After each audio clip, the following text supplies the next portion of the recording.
Okay, so showing my daughters how I do my feeds of the sourdough. Now, everybody's different. Every sourdough starter is different, and every time you use different water or a different flour, or you're in a different location, different temperature, pressure, whatever there's going on, it can make a difference. Bacteria that are introduced that are just local to your environment. So you just got to adjust. You got to learn it and adjust it. Here I have one that I've been just sitting in the refrigerator, and I've been ignoring them for a while, and it's starving. You can see the little water thing. So I will have to split some of it. I'll stir it up actually and take out half of it for discard, and then feed that one, and I can use a discard for something. This one you see nice and wanting some more feeding too, and I'll do the same thing for it. The one I had in the other jar, I think I had it almost frozen. It was really cold, not active, and even taking it out, it is bubbly. I think actually I can use it today, but I don't think I can stretch it out. But I'll try to show you that how I measure and keep it going, and then a recipe. So I took some out of my bigger batches. This one I've been feeding weekly, stretching the time out little by little. And this other one was a newer one, but I split it up, put it in this one. And I'll show you how I'm going to feed this one. See, it's 2 marks up. That would normally be a discard, but actually I'm actually not discarding. I'm actually repopulating. And you split them up because of the acid levels that grow, and you don't want to get too acidic. You want to kind of split them up and regrow them so they don't do that. But what I'm going to do is, since you see it has double marks on the it's an old spaghetti sauce jar for the number of ounces, and they're equally spaced, but then I'm going to do the double marks of water and the rest flour, keeping more hydration than I do flour, but it keeps it well fed. Okay, so now we've got a full jar's worth, which you don't want to store it like that, because it'll bubble up and it'll grow, and then you're pouring out of your jar. So you have to split it up. Now, one of the reasons why you want to really feed it and water it, in the beginning, is you just want to really get it going, and then eventually you slow down and you start to be where I was finally with this jar, where it slowed down in a more refrigerated state, and you only feed it a little bit at a time, less often. So you're only going to be doing this at the beginning to get it going, and you'll be discarding and maybe learning with those discards how to bake with it, and some of it's going to be terrible, and then some of it's going to turn out really good. And then eventually you'll stabilize, and you'll start to keep it cooler and cooler and not so warm, because right now you just want it warm when you want it to grow. But if you want to slow it down and use it much later, you're like, I'm not going to bake for another 2 weeks, then you're just going to put it to the back of your fridge and let it slow down. See, you can already see it bubbling. It's feeding off of the new water and flour. So I'm going to take some of it out of this jar so that it can grow in there. All right, I will share the link with you to the website with the recipes for sourdough bread, and I'm going to show you how I make my sourdough bread. It's a little bit of winging, but you can follow the website and you'll just see how I just kind of take liberties. For one thing, choosing the right pan. The website says to use a Dutch oven, which is great if you have one. One that goes in the oven, one of those nice ceramic type ones. But you can use other kinds of pans. I have this on the boat, which is part of our removable handle set that is used on the stove or can be used in the oven, and it turned out to be perfect for especially the size that I do of sourdough bread. But the key is, with whatever you choose, that you're able to, if you don't have a lid for it, a proper oven lid, then just use foil. Just use aluminum foil on it for the first part of the baking.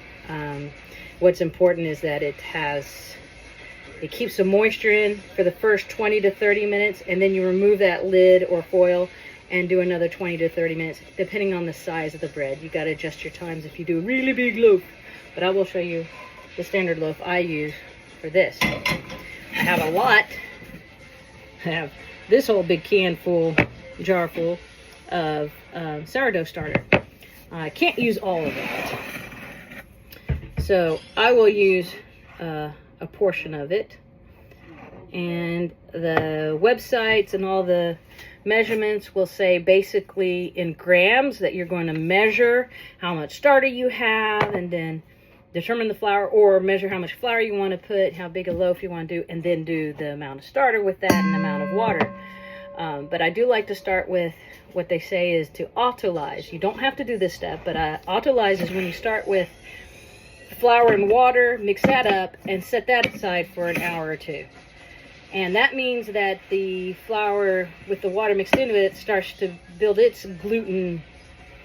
It's like the way it kind of like ties together, chains together, builds that gluten up. And do that first before putting the starter in, which means you have to kind of know how much you're going to do. But I've been doing it by feel. So I start with how much flour and water I want to use. Being the size of loaf I want to basically see, which is going to be half because it's going to rise. So you figure about the size of the loaf you want to do. Well, you better figure about half of that is actually, or even less than half of that is the ingredients of flour and water. And then put in the amount of starter and stir and see. So I will start now with that size pan. I can probably start with 2 cups of flour. And I'm going to keep it well hydrated, so I'll probably put over a cup of water, maybe even a cup and a half, and mix it up. I do this by looks and feel. So like I said, you don't have to do it by looks and feel. If you want to follow, I'll give you the link to follow explicitly. But you better have a little scale, kitchen scale, because all of them do it in grams. Now remember, when I'm saying I'm doing it by cups, water... water tends to weigh a little more than flour. So you're going to have volume-wise, you might have a lot more flour than water. When I told you 1 to 1 to 1, I said just go by volume on starting your starter. That's because I was trying to get you to hydrate it well, which is great when you're really trying to get it going. But you don't have to hydrate it that much, especially as you're about to, when you slow down with hydration, to me, it's because you're about to actually bake it. That you're doing it before the bulk rise, you start to lower that hydration amount. But you start out normally with a lot of hydration, and that was something that actually helped a friend of mine who had been doing sourdough, and she's saying that she had some failures. And, you know, it was one of those things where I said, you know, my way of going about it is more water in the beginning, and then as you get closer to what you want to produce with it, then you put more of the flour. So right now, as I'm doing the sourdough bread, you can see this is a nice doughy ball, and that was 2 cups of my flour. The flour I bought from Farina in Bahamas. 2 cups of the flour and 1 cup of the water, and that's, I'm using the RO water here on the boat that's been remineralized. I'm going to let this sit for a couple of hours in this bowl. Oh, and by the way, I just want to show you how great I think this is ready for it being used. As you see, it bubbles and pops, and it's a nice slurry, doughy consistency. You'll know when you dip your spoon in it. It comes out and it seems kind of snotty. It's great. And I'm going to be using that. Okay, it's been an hour, and there's no visible change other than what you might see is it is a little more glue-like. Okay, see that? It's like, ooh, that's gluten, baby. So I just add in what looks like a good amount. A good amount is all up to you on how bubbly you want it. I probably do more starter and more water than I do flour in general than most people, because I want it to be a very airy, like, you know, has holes in it, seems kind of like Swiss cheese type of bread. So that's what I go for, and I get it really moist and mix that up. So now that I added, I guess I put quite a bit out of the jar into here, and I see that, okay, I'm not going to be able to make a dough with this no matter how much I work on it. I have to add more flour. So in general with doughs, I tend to add the dough around on the sides and kind of add it as I see the texture change. But the reason why I'm on side, because I want to go ahead and grab as much of the wetness around the edges as I turn it in. I can't hold the phone and stir at the same time. Okay, now I've gotten it dry enough. This is hand working time. And sourdough you don't need. What you do is you fold. So really right now I'm going to just try to kind of massage the bits and everything and get it to where it's a smooth dough. And I'm not going to fold it a lot, just a little bit. And I will show you how I make it into a bit of a ball to bulk rise into the, I think I'll go ahead and make it into its ball to bulk rise into here and cover it for overnight bulk rise. That's actually the best way to give it loads of time. So the thing is that if you're used to instant yeast or active yeast, it only takes, you know, an hour or two or whatever to rise for your, you know, if you're doing cinnamon rolls or breads or something. Well, this is different. When you're doing sourdough, it's for hours. So most of the time you're going to bulk rise overnight. You cannot be afraid of getting sticky hands. That is all part of sourdough making.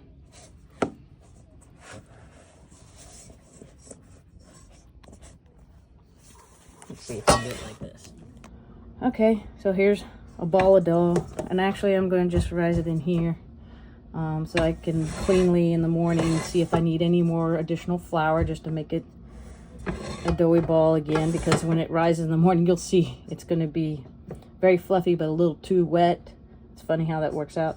And so I may need a little more flour in the morning before I put it in here, and then go to bake it. Cover it with saran wrap, better than I did, and let it rise overnight. We'll check it in the morning.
So I'm kind of in a hurry, so I didn't let it rise fully, but you see it already, actually, I think that's kind of doubled pretty good, and it will rise the rest of the way in the oven.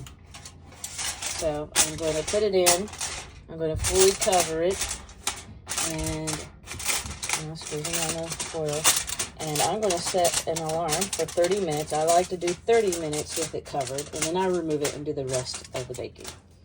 Okay, so I removed the top, and actually it was only 25 minutes. You see how it got real big, Now we let it go for another 20 or 30 minutes because I got kind of a big one. I'm going to do another 30 or 35 minutes. And it should be nice and brown top. I forgot a step. So normally you cut a little slit sort of thing, just a little cut on the top of the loaf and not directly in the middle. Some people do it directly in the middle. Kind of do it at an angle. And that's just to get that, what they call it, ear, but you don't have to do it.